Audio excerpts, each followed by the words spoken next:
আওয়ামী লীগ সরকার পতনের পর শৌর্য বীর্য রাষ্ট্রীয় নিরাপত্তা থেকে শুরু করে সকল ধরনের সুযোগ সুবিধা মোটামুটি ভোগ করছেন আমাদের আওয়ামী লীগ সরকার কর্তৃক নিয়োগপ্রাপ্ত রাষ্ট্রপতি যিনি আছেন চুপ্পু ভাই। তো এখন এর মাঝখানে অনেকগুলা ঝড়ঝাপটা গেছে চুপ্পু ভাইয়ের উপর দিয়ে। বিভিন্ন সময় তিনি বিভিন্ন বক্তব্য দিয়েছিলেন। তো এই বক্তব্যগুলোর মধ্যে একটা বক্তব্য ছিল যে সাবেক প্রধানমন্ত্রী শেখ হাসিনা তিনি যখন বাংলাদেশ ছেড়ে গেছেন তিনি কি আসলে পদত্যাগ করছিলেন নাকি করেন নাই, এটা নিয়ে রাষ্ট্রপতি একদিন একটা লারা দিছিল। সেই লারা এখন আবারও সামনে উঠে এসেছে, যদিও এই মুহূর্তে এটা রাষ্ট্রপতির মুখ থেকে আসে নাই, আসছে এটা ভিন্নভাবে বিএনপির মুখ থেকে। এবং কি কেন এই বক্তব্যটা আসছে দেখুন।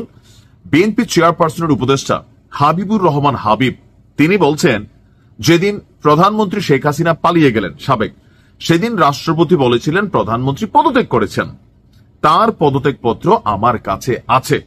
রাষ্ট্রপতির এই কথাটি সঠিক নয়। শেখ হাসিনা তো পালিয়ে গেছেন, পদত্যাগ করলেন কখন, কাকে দিলেন পদত্যাগ পত্র? সেদিন দেশের প্রয়োজনে রাষ্ট্রপতি নিজের ঘাড়ে দায় নিয়ে এ দাবি করেছিলেন।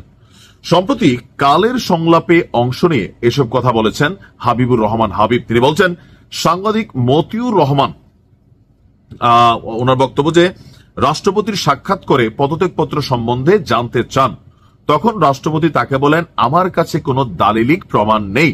এটা জানার পর অনেকেই দাবি জানালো যে রাষ্ট্রপতিকে পদত্যাগ করতে হবে, আমরা তাকে এ পদ থেকে সরিয়ে ছাড়ব। তিনি বলেন, সেদিন আমিও আমার দল বলেছিলাম ঐকমত্যের ভিত্তিতে যেহেতু এই সরকার আছে, এই সরকার যেহেতু রাষ্ট্রপতির কাছে শপথ নিয়েছে, কাজেই এই রাষ্ট্রপতিকে সরাতে হলে সব দলের মতামতের ভিত্তিতেই হতে হবে।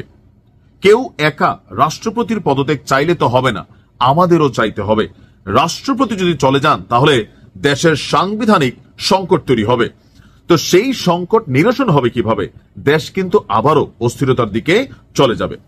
এরপর উনি বলছেন যে এরপর একদিন দেখলাম সব জায়গা থেকে রাষ্ট্রপতির ছবি সরানো হচ্ছে। রাষ্ট্রপতিকে সরিয়ে দেওয়ার পর ছবি নামান, যতক্ষণ পর্যন্ত রাষ্ট্রপতি আছে ততক্ষণ পর্যন্ত বিদেশি দূতাবাসে রাষ্ট্রপতির ছবি থাকতে হবে।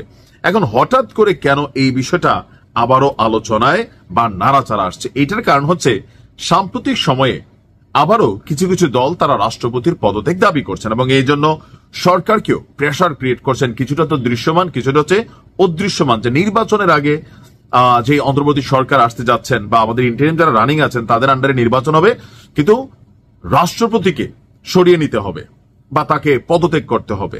এখন হাবিবুর রহমান হাবিব সম্ভবত ওই পারসেপশনকে মাথায় রেখে আবারও রাষ্ট্রপতির ইস্যুটা সামনে নিয়ে এসেছেন এবং সেই ইস্যু থেকে শেখ হাসিনা যে কি বলা হয় যে ধরেন পদত্যাগ করেননি বা করলেও এটার দালিলিক প্রমাণ কি বলা হয় যে কোথায় আছে, সেই প্রশ্নটা সামনে উঠে আসলো। এই প্রশ্ন যুগে যুগে বিভিন্ন সময় উঠবে, আর এটা রাষ্ট্রপতির এই বক্তব্য এটা একসময় একটা অকাট্য দলিল হিসাবে কোনো একদিন হোক 10 বছর পরে 5 বছর পরে এটা আসলে সামনে আসবে। এখন এই বক্তব্যে যেটা আমরা বুঝতে পারছি, রাষ্ট্রপতিকে সরানোর জন্য যে চাপ তৈরি করা হচ্ছে সেটা নিয়ে বিএনপি অবস্থান প্রথম থেকে ছিল, যার কারণে রাষ্ট্রপতি এখনো টিকে আছেন।